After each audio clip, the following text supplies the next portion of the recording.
Why China is falling out with its trading partners? You know, China's trade surplus this year hit $1 trillion. People spamming copium. God, I have such dumb chatters in both directions. You guys are so vibes-based. You're so dumb and vibes-based, bro. You don't read anything. You have like a fucking one-word sentence on every issue, and if it doesn't hit that, you just fucking, oh God. Yeah, China hit $1 trillion trade surplus this year, so there's a big push in the EU specifically. They're like, hey, this fucking sucks. Macron was out there from France being like, we have to rethink our whole relationship with China because China wants to make everything. They don't want to make some things, they want to make everything. So if you are any other country on earth that has manufacturing, it's like, hey, we want to make stuff too. So it's an interesting discussion, whether you think China's good at making things or not, and they are. But like, some people want to have jobs for manufacturers in their country. Okay, look, I came out a little hot in that intro and I just want to add a little bit to that. I want you to understand the challenges of talking about a country like China online. If I say something positive about China, people will accuse me of being plus 20 social credit comrade, a CCP shill for Xi Jinping. Even if I say something that I think is objectively true, which is that they're making amazing strides in domination of electric vehicles, or that using some of the money they collect in taxes on building infrastructure like trains is overall a net societal benefit.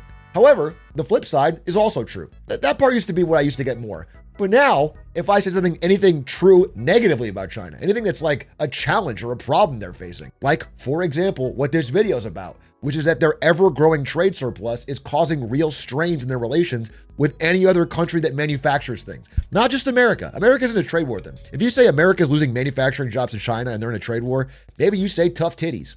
I probably wouldn't say that, but you could say that. But the problem is their trade surplus is honestly hitting more Europe, Brazil, some Southeast Asian countries, like countries that normally had manufacturing economies. They're all getting kind of subsumed into the giant manufacturing Death Star that is currently China. And that's an interesting thing to discuss. And yet, when you mention it, people will spam things like, wow, copium, you must hate China. It's like, no, neither one of these two extremes is true. I just want to talk about an interesting country that is, again, the world's second largest economy, possibly on pace to be the first, and an extremely important dynamic, all right, that's going on. It's important and it's interesting, and I want to discuss it. And no matter what, it seems to fall into one of those two camps, and it's frustrating. So I came out a little hot in that intro, and I want to explain why. Back to the video, okay? You get it now. Hopefully you enjoy.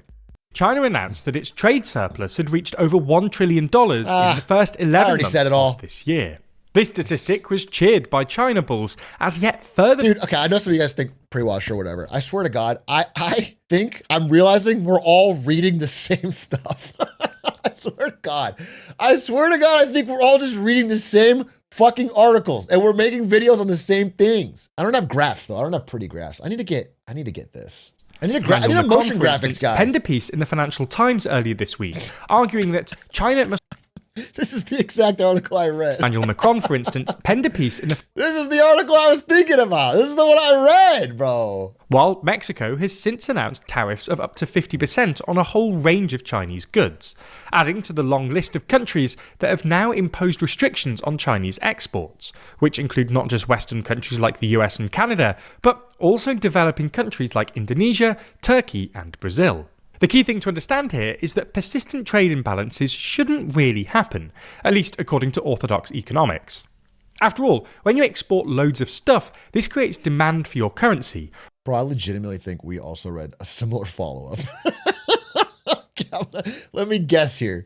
Let me just guess. I swear to fucking Christ I've never seen this video. Okay, general idea, right? You got a country like China. And if they make stuff... All right, let's say goods go out, goods. And then money flows in. Over time, that should lead to the value of the Chinese currency going up, which means it makes their exports less competitive. They have to pay more for their wages. They have to pay more for employees. And the yuan keeps going up in value, which is self-correcting. So they export a ton, but because of the money flowing in, their value of their currency goes up, becomes less competitive, which makes someone else's goods better. Let's say it's, I don't know, fucking Mexico. So then they start exporting goods. And then, because this is tapered off, China buys from them, their currency goes up, this goes down, it all evens out, okay? It's a cycled system. But the problem is, that China controls the value of the yuan. They use complicated financial measures to prevent their currency from appreciating. And so they maintain an artificially low peg of this currency. So the normal thing that happens doesn't happen, and the surplus of goods exports keep getting bigger. And so their surplus, instead of like self-correcting, gets massive. And now it's the highest any country's ever had. It is an interesting thing to discuss because it's like, if you don't do something similar yourself, then you're kind of in a losing battle where eventually all manufacturing will be more, because again, they already have network effects. Like if someone's making a great couple factories here and they don't make what's the thing that you don't make in China? I don't know. Let's say it's calculators. I mean, they are made, but let's say they're not. Let's say calculators made elsewhere.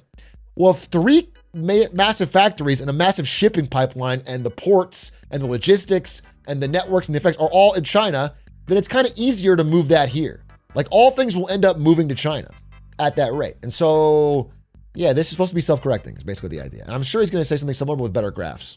I.e. imbalances between countries and individual trading partners. You can very easily imagine a world where country A runs a surplus with country B, which runs a surplus with country C, which runs a surplus with country A. But each country's overall trade account should be balanced. In the context of this hypothetical, country A's surplus with country B should roughly I wonder if he's going to say the name Michael Pettis. That's where I read this from, I think. He talks about this all the time. This is like Michael Pettis has been tweeting about this exact same thing about surpluses and imbalances with USA and China every fucking day for probably 20 years. Equal its deficit with country C. In China's case, for instance, when China exports lots of stuff, you'd expect Chinese households to then use this hard-earned foreign currency to import stuff from the rest of the world.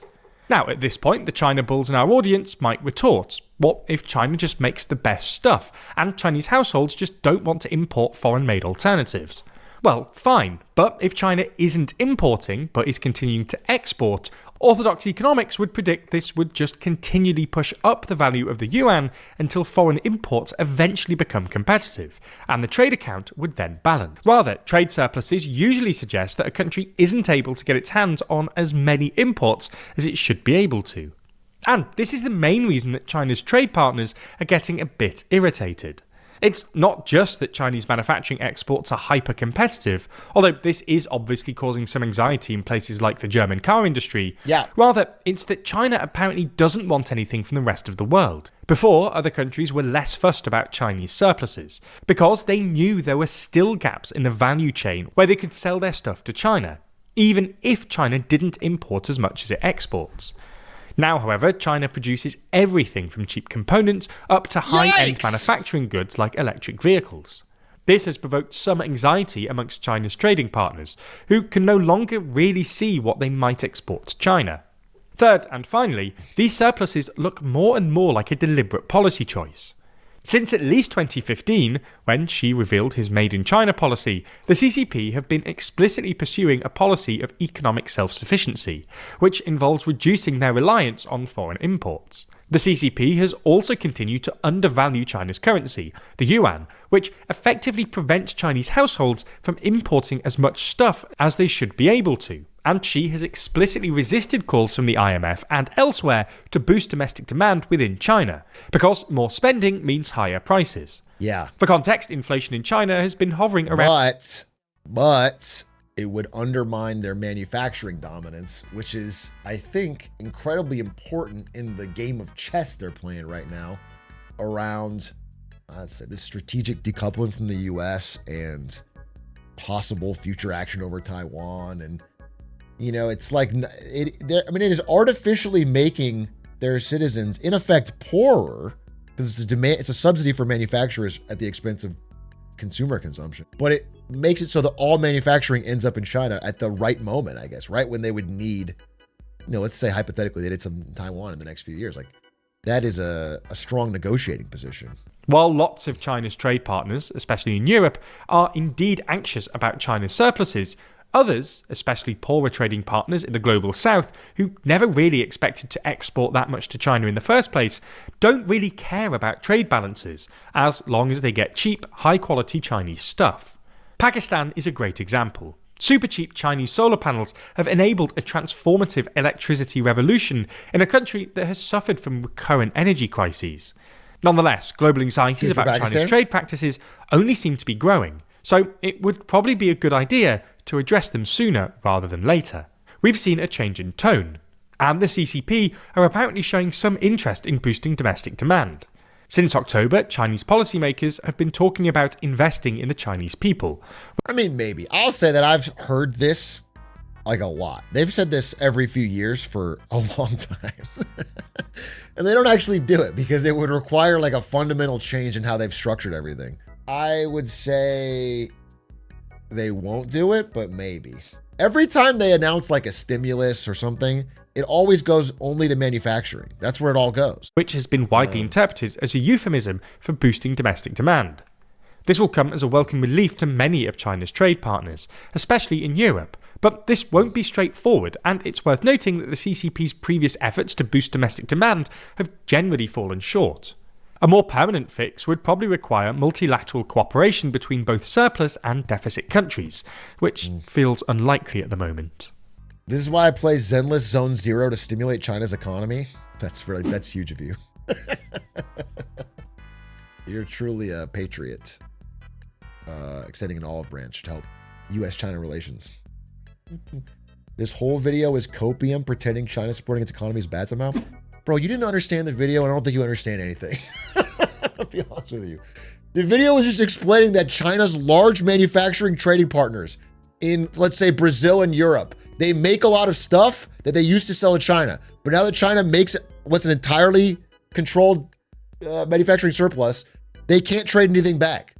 China would like a one-way relationship where they buy things, but they don't sell things.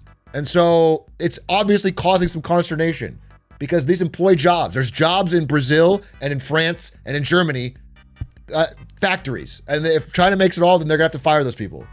That is why it's causing political unrest. I'm not saying China's not acting in their own interest. It's just understanding the world. It's understanding that everyone has these different it's like 6, 7 different things that you're not getting, if that makes any sense.